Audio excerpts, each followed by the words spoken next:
Good evening. कैसे हैं आप लोग? आशा करती हूँ अच्छे होंगे।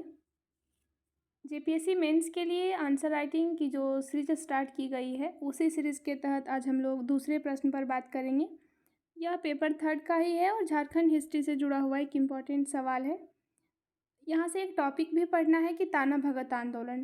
तो यहाँ से 2-3 तरीके सवाल आ सकता है कि ताना भगत आंदोलन क्या था, इसका उद्देश्य बताएं, कार्य बताएं, या फिर पूछेगा कि ताना भगत आंदोलन क्या था, राष्ट्रीय आंदोलन में इसकी क्या भूमिका रही। तो ऐसे करके आ सकता है।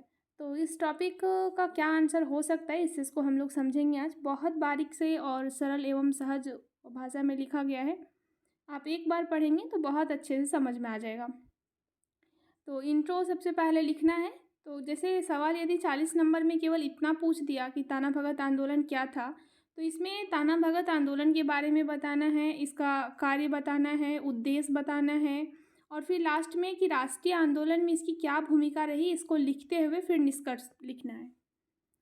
तो देखिए, इंट्रो लिखा हुआ है कि झारखंड में निवास करने वाली जनजातियों ने अंग्रेजी व्यवस्था से तंग आकर विभिन्न रूपों में अनेक विरोध किए।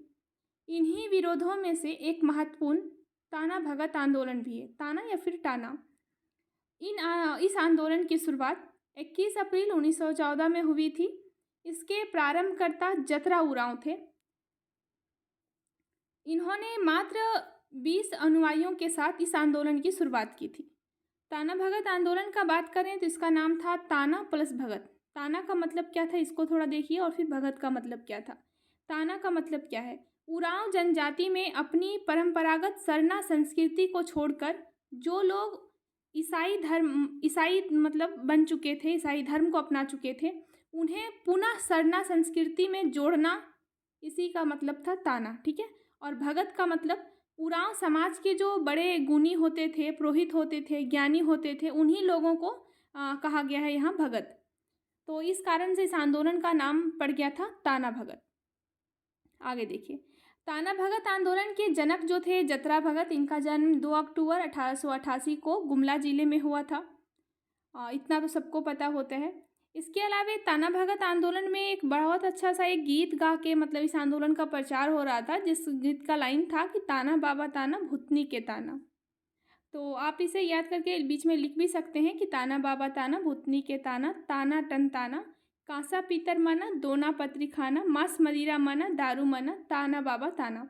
इसका मतलब था कि उरांव समाज में जो आडंबर आ गया है उसे दूर किया जाए, जो लोग ईसाई बन चुके हैं उन्हें पुनः संस्कृति से जोड़ा जाए, और हमारे समाज में जो भी परम मतलब कि जो आडंबर आ गया है, इन सब चीज़ को खींच के बाहर निकाला जाए। ठीक है। इसी का मतलब था ताना। ठीक है। और इसी के आधार पर इसका नाम भी रखा गया था ताना। तो आगे देखिए, आगे जैसे ही आप देखेंगे इसका इंट्रो लिखेंगे, फिर ताना भगत आंदोलन का क्या क्या कारण था, तो अंग्रेजों की शोषणकारी नीतियां इसका सबसे बड़ा कारण है। इसके अलावे आदिवासी समाज में जो फैला अंधविश्वास था, ये भी इसका एक रीज़न था। बिरसा आंदोलन से कहीं ना कहीं मतलब कि उरांव जनजाति के लोग भी प्रेरित हुए थे, तो ये भी एक कारण था। जमींदारों द्वारा जनजातियों से बेगारी करवाना, मतलब काम करवा के उनको पैसा नहीं देना, मजदूरी नहीं देना, बेगारी करवाना, ये भी एक रीज़न था। तो बहुत कारणों की वजह से क्या हुआ, ताना भगत आंदोलन की शुरुआत हुई। आगे चल के फिर लिखना है कि ताना भगत आंदोलन का क्या क्या उद्देश्य रहा, क्या क्या काम हुआ। तो समाज का संस्कृतिकरण, समाज में समानता स्थापित करना, भूमि कर को समाप्त करना, अंग्रेजों के द्वारा जो अत्याचार हो रहा है उसे समाप्त करना, समाज में जो अंधविश्वास है उसे दूर करना, यह सब क्या था, इस आंदोलन का उद्देश्य था। ठीक है। इसके फलस्वरूप क्या हुआ, मतलब आंदोलन स्टार्ट हुआ। आगे ध्यान रखना है, मैप में दिखा भी सकते हैं बीच में कि आंदोलन का विस्तार कहाँ कहाँ था। तो स्टार्ट तो गुमला से हुआ था, इसके अलावा लोहरदगा, रांची में यह आंदोलन फैला हुआ था। आगे फिर लिखते हुए आपको मतलब कि लॉन्ग क्वेश्चन है, 40 नंबर का है, तो बहुत अच्छे से लिखना है। और हुआ क्या कि जब ताना भगत आंदोलन में मतलब क्या हुआ था, ये 2 भागों में बट गया था। ठीक है। एक भाग को कहते थे अरुआ भगत और दूसरा भाग को कहते थे जुलाहा भगत। तो ये 2 भागों में बट गया था ताना भगत आंदोलन। आगे चलते हुए इस चीज़ को भी आप दिखा सकते हैं। फिर आगे चल के लिखना है कि ताना भगत आंदोलन का राष्ट्रीय आंदोलन में क्या भूमिका रहा। तो आप इस चीज़ पर भी कुछ लाइन लिख सकते हैं, 10-12 लाइन, और फिर लास्ट में निष्कर्ष लिख देना है। ताना भगत के जो भी मतलब कि अनुयायी होते थे ना, इनको गांधी जी का प्रिय अनुयायी कहा गया है। तो इस पॉइंट को भी आप बीच में लिख सकते हैं। और लास्ट में निष्कर्ष क्या लिखना है कि उपरोक्त विश्लेषणों से यह स्पष्ट है कि ताना भगतों का आंदोलन एक समाज सुधारक आंदोलन था। यह 2 चरणों में संपन्न हुआ। पहले चरण में इन्होंने अपना परिष्कार आंदोलन चलाया और दूसरे चरण में यह राष्ट्रीय हितों को महत्व दिया। कहने का मतलब हुआ कि ताना भगत आंदोलन 2 चरणों में चला। शुरुआत में यह अपने पर ध्यान दिया, अपने समाज के लिए लड़ा, लेकिन बाद में क्या हुआ, यह राष्ट्रीय आंदोलन से जुड़ गया।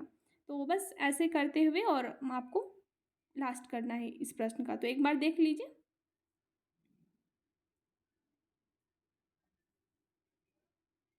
यहाँ से टोटल 40 नंबर का सवाल आ सकता है कि ताना भगत आंदोलन क्या है।